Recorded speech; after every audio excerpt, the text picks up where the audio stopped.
ഈ പറയുന്ന നക്ഷത്രക്കാർ അതിബുദ്ധിമാന്മാരാണെന്ന് പറയുന്നു.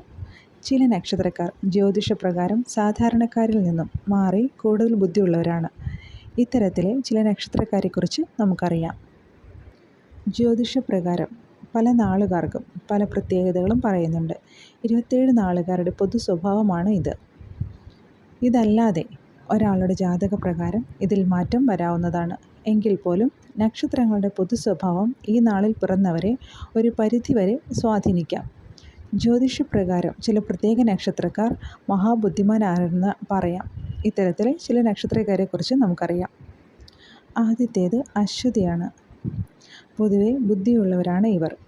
അസാധാരണമായ ബുദ്ധിയുള്ളവരാണ് ഈ നാളിൽ പിറന്നവർ.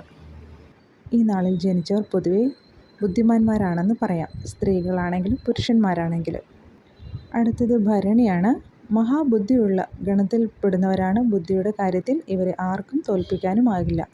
തലച്ചോറിൻ്റെ ബലത്തിൽ ലക്ഷ്യങ്ങൾ മുന്നിൽ വച്ച് പ്രവർത്തിപ്പിച്ച് വിജയം നേടുന്നവരാണ് ഭരണിക്കാർ.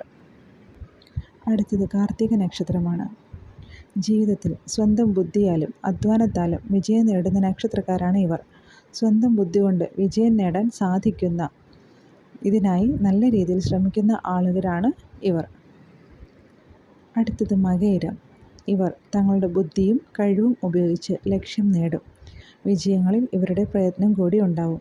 ഉത്തരം നക്ഷത്രക്കാരും ഇതുപോലെ ബുദ്ധി ഉള്ള നക്ഷത്രക്കാരിൽ പെടുന്ന ഒരു വിഭാഗമാണ്. ഇവരും സ്വന്തം ബുദ്ധിയുടെയും അധ്വാനത്തിൻ്റെയും ബലത്തിൽ ജീവിക്കുന്ന വിഭാഗം.